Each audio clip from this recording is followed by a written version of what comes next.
AWS VPC லேட்டஸ் அப்படின்னா என்ன?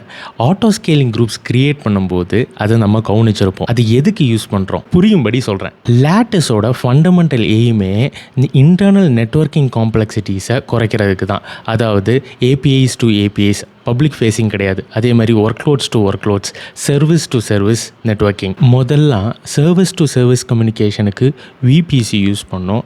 அப்புறம் டிஃப்ரெண்ட் விபிசி நெட்வொர்க்ஸுக்கு பியரிங் பண்ணோம். அதுக்கு பிறகு அதை சிம்பிளிஃபை பண்ணுறதுக்கு டிரான்சிட் கேட்வே யூஸ் பண்ணோம். அதை விட சிம்பிளிஃபைடு வெர்ஷன் தான் லேட்டஸ்.